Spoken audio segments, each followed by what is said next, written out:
Yo, welcome back to another episode of the what? Mighty Verse, where culture, controversy, and bars collide, man. Today we're talking about bars or lack thereof, coming from none other than the pen of Lil Yachty. My head, ain't no outside clothes on my bed. Ain't no hoe ever play with my head. Check my foot for some 10 steps ahead. Lil Yachty was recently on PlaqueBoyMax stream, and this doesn't need to be a long video, so I'm gonna try to just get this one cut down. But either way, if you did not know, Lil Yachty was recently on PlaqueBoyMax's stream, and they were previewing a new song. I'm guessing it was produced by PlaqueBoyMax because I know he be doing the producing and you know what I'm saying, been going viral for showing beats to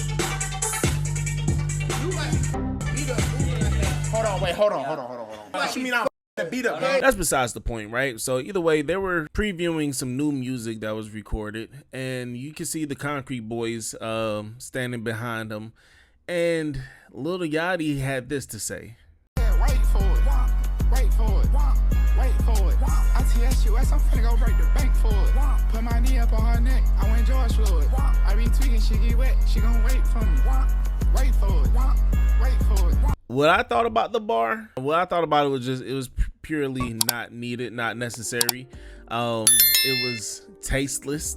It didn't render anything good. You know what I'm saying? It didn't render anything good. And being a rapper, both him and I, he should know that, okay, like, and just being a black person in America, okay, maybe that's not the best thing to say, because you had to think about it. If PlaqueBoyMax was streaming years ago, let's say he was, and Lil Yachty went on his stream or on somebody else's famous platform, Casanat maybe even, would he had the courage to say that in 2020? Would he have had that courage to say that then? No. Then why does he feel comfortable saying it now? Like, I know Lil Yachty was putting out music back then, so why he ain't say it back then? Because the time, because he knew it was insensitive, because he knew the conscience would be like, yo, that's not it. His people at the time would be like, that's not it. And the crazy thing is, like, you can see them reacting. You can see them reacting like the old buddy on the far right had looked to his homies like, okay, like, Put my knee up on her neck, I went George Floyd. I be tweaking, she get wet, she gon' and after he said it, it's like, George Floyd. I be tweaking, she get wet, she gon' wait. but you can see the discomfort, you know what I'm saying, on them. And then the girl to the far left, standing behind them, was like, oh shit, like, this is about to be a moment. Oh, this is a bit awkward. She was even discomfort. And then you got this little nigga in the background, I don't even know who it is, after the line was said, dancing his way through discomfort. Because he knew that wasn't it.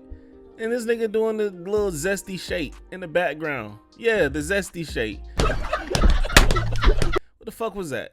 Like, and no, but regardless of the discomfort, dancing through it or playing out, flat out ignoring it, like PlaqueBoyMax fighting through it, or the guy standing behind him, I don't even know any of these people's name, but to not even have the courage to say, yeah, let's stop the stream, hold on, or be like, pull him to the side, because y'all heard the song before it was released on stream, to say, y'all ain't had the courage, yes, I said courage, y'all ain't had the courage to say, yo, you might want to change that. Why? Because he cut your checks? Because he cut your checks?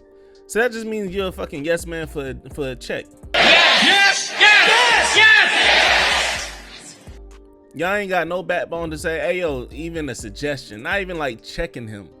Just like, yo, that's not it. You know what I'm saying? Like, how about we draft up this as a response, you know, so you can get the point across, because you talk about it in a sexual connotation, but you talking about black death and black murder due to the hands of a police officer, and we know how viral that went. It was worldwide. It was a sick time. The video was sick in itself. So why the fuck would you be that insensitive to say that? And you know what the crazy part about all of this is literally in 2020 Lil Yachty was actually in attendance at a peaceful protest for none other than the murder of George Floyd. To get our voices heard, but I feel like, I said, we gotta stand for something off anything, you know what I'm saying? So it's unfortunate we gotta do this just to show our frustration. You know what I mean? It shouldn't take that. But that's the life we live in. You can't make this up. You can't make this shit up. Like, I don't know what it is, where it's like, bruh, and Wayno has this whole entire thing called friend or foe, state your business. Just because you're a rapper doesn't mean you're qualified for politics. And that's the thing. It seemed like it was the trend to do, because why else would you show face at a protest and then turn around and do this shit 5 years later, say something like that? That lets us know that your heart was never in this shit. For real. You just rode the wave on that. And I can't respect that. You know what I'm saying? I can't respect that. If you're just gonna rap, stay in the rapper's place. Don't speak about something like this, because it's heavy. It affects the people in the family and people outside the family. You know, this is why you need people of consciousness, because people try to downplay conscious rappers saying like, oh, nobody listens to this. That's just a false narrative that they're trying to push so they can get their boy back in the forefront. But you need people that's willing to speak on political topics and those heavy topics, because when you don't have that, you have idiots who do things like this. And Lil Yachty, he's not an idiot, you know what I'm saying? But the move that he did was just flat out stupid, uncalled for, you know what I'm saying? It just could have been a better bar, because it wasn't even like the bar stood out where it's like, oh wow, like this is fire. Like one of my favorite bars from J. Cole that came to mind as far as a fire bar is like, put an M up on their head, they Luigi brother now. But it wasn't on that kind of level, so it's like it didn't make the song any better. In fact, it just put it on the scrutinize, you know what I'm saying? And they say all publicity is good publicity, but no, I don't like that saying, because it makes corny shit say, well, at least if I'm getting paid for it, then I'm good to go. Nah, that's not it. That's not it. That's not how you should carry yourself. That's not how you should carry your pen. And yeah, and even the simple fact how it reminds me, right back when Lil Wayne had his verse and his bar with the Emmett Till, sick line. Eat that pussy up like Emmett Till. Yeah. First of all, it doesn't even make any sense, because you're talking about having sex and how you're going to, I guess, beat the pussy up.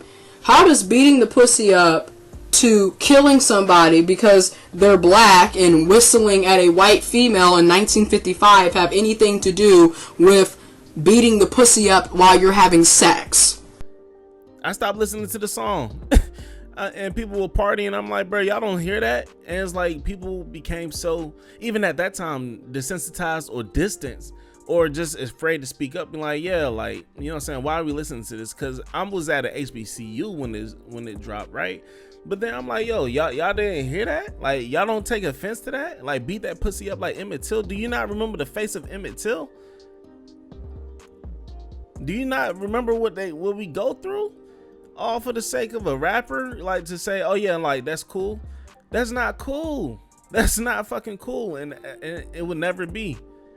You know what I'm saying? It would never be. But I don't want to just bring that up as if Lil Wayne didn't also own up to the criticism and change his lyrics at a performance that followed not long after he had dropped that, where he apologized to the family of Emmett Till for even saying that line. Apologize to the family of Emmett Till.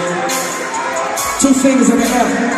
Turn up, hey! And then also, like, let's not forget about the line with Rick Ross. Put Molly all in her champagne. She ain't even know it. I took her home and I enjoyed that. She ain't even know it. What did he say? And then from there, guess what? Rick Ross lost brand deals off of that. You know why? And I feel it's because it wasn't based off of color. It was based off of women. Since he made it abroad, any woman was able to see themselves in that shoes, especially if you unfortunately had went through anything like that. You know what I'm saying? Not to harp on the past, but just to correlate as to where I'm coming from with it. But then, like, with Emmett Till being a black man, a young black boy at the time, and then George Floyd being a black man, it's like we desensitized, like, okay, nah, we can talk about that. But I feel, if anything, the same thing should happen with Lil Yachty. I hate to see a black man ruin, like, you know what I'm saying, lose money on it. But if he had said this back then when it had first happened, he would have lost bread. And I feel like if we're going to support the corny shit and say, well, at least you get money from it, then you should also hold the corny shit accountable to keep corny shit out the culture. Yeah, deduct something from his paycheck, because then at that point he'd be like, yeah, and hold on, nah, let's reconsider. Because motherfuckers are quick to reconsider when it's about some Jew shit. They be like, oh yo, hold on, we're not gonna say that because people gonna, yeah, I'm getting too deep. But I'm being real.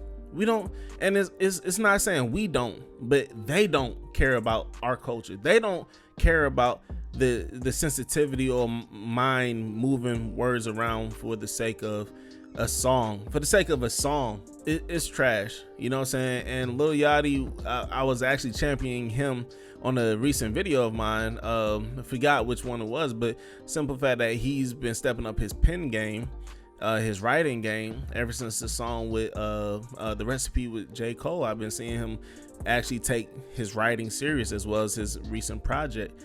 But this right here ain't it. And then his team is full of fucking yes men. So, you know what I'm saying? What do we expect? Jesus Christ. And then you gotta think about the kids that's on the other side of the screen, that's watching the streamer, saying, okay, well, it's okay for them to disrespect, so I could just rap and say nigga. But then they would be like, yo, why you say nigga on my song? Like, pick and choose. Like, bruh, come on now, we throwing off. So all that to say, I feel if anything, for one, Lil Yachty should not perform this song, because for why? You know what I'm saying? Just have morals, just knows to mess up and don't do it. Or if you do choose to do it, apologize. I don't know how he got to do it, but regardless, an apology is owed to definitely the family of Emmett. I mean, definitely to the family of George Floyd. At this point, I feel like I'm going all around in circles, but I just wanted to give a quick view on this. But yeah, I just want to give my thoughts and opinions on it. It could have been better. It was very tasteless. And just do better. You know what I'm saying? I'm not in the business of shunning and downing rappers in the culture, but I am in the business of holding us accountable. You know what I'm saying? Because we push the culture forward, and if we allow something like that to happen, some sucker shit, then, you know, only sucker shit would be in the culture, and that's not what we here for. But yeah, this has been my thoughts and opinions. Mighty Ali from the Mightyverse. Thank you for tuning in. Make sure you like, comment, subscribe, and drop your opinions on the video down below in the chat. Let's chat, let's talk it up, and I'll see you on the next one. If you're a new subscriber, thank you. Share the video. You know what I'm saying? Welcome to the community. Welcome to the Mightyverse. All that good stuff. I have a video at the end of this. Check it out if you want to. Don't check it out if you don't like to. I'm rambling now. I'm gonna just go ahead and shut the hell up. See y'all on the next one. All right. When's the last time you stopped and breathed? Took the time to acknowledge earth and feel the breeze. Feel the grass between your toes and your feet. Feel the sun on your nose and your cheek. This morning a butterfly was on my shoulder, telling me to slow up. I took it as my ancestors getting closer to me. In the physical realm, I guess, telling me to just breathe and let go of stress. Cause lately I've been feeling like Superman. I bet my Uncle Emmett will understand. For my family, I got this cape on, chasing the green like Draymond, trying to make lemonade out of life's lemons. But in the midst of doing that, feel like I lost myself. I gotta get back, one with myself.